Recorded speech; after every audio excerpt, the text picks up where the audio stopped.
संत समाज के बीच झगड़े करवाए जा रहे हैं, जो अपने से बड़ा किसी और को नहीं समझते हैं, वो कैसे योगी हैं। संतों में भी झगड़ा कराने का काम अगर कोई कर रहा है तो सरकार के लोग मिलकर के करवा रहे हैं। हमारे यहां कहा जाता है कि जो जितना बड़ा संत होता है, ये हमारी परंपरा रही है जो हम लोगों ने सीखी और समझी है और जानी है, कि हमारे यहां कहा जाता है कि जो जितना बड़ा संत होता है वो उतना ही कम बोलता है, और जब बोलता भी है तो जन कल्याण के लिए, इसलिए उसके वचन प्रवचन कहलाते हैं।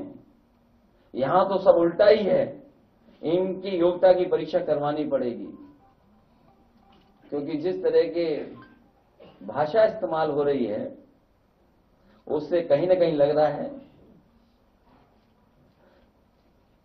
कि उनकी योग्यता के बारे में भी हमें और आपको जानना चाहिए। और व्यक्ति वस्त्र से नहीं, व्यक्ति वस्त्र से नहीं, वचन से योगी होता है।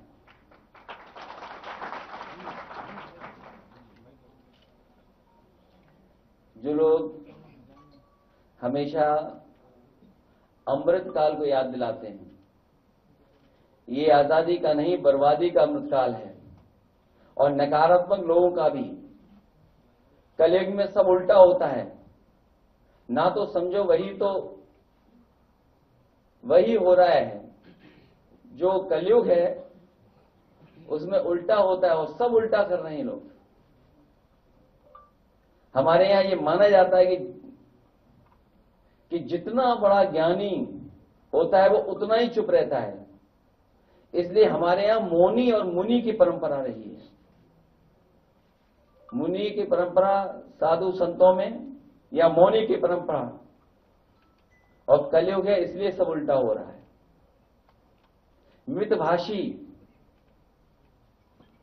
मितभाषी वाचाल बन गए हैं आजकल। वो मितभाषी नहीं बन रहे हैं, उनका सुनिए क्या कह रहे हैं आजकल।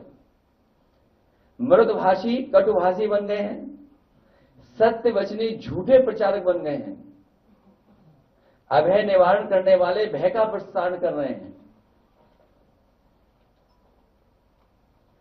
परोपकारी लोग अत्याचारी का काम कर रहे हैं। जिनका काम सरकार चलाना है वो बुलडोजर चला रहे हैं, और विकास का प्रतीक विनाश का प्रतीक बन गया है। और अभी अभी सुना होगा हमने और आपने कि किसी भी सरकार को इस तरीके से सुप्रीम कोर्ट ने नहीं कहा होगा जिस तरीके से इस सरकार को कहा है। और सुप्रीम कोर्ट ने जो कहा, ये पहली बार ऐसा हुआ है कि देश में पहली बार सुप्रीम कोर्ट ने बुलडोजर एक्शन के खिलाफ उत्तर प्रदेश सरकार पर 25 लाख का भारी भरकम जुर्माना लगाया है। अगर कहीं ऐसा हुआ हो तो बताइए।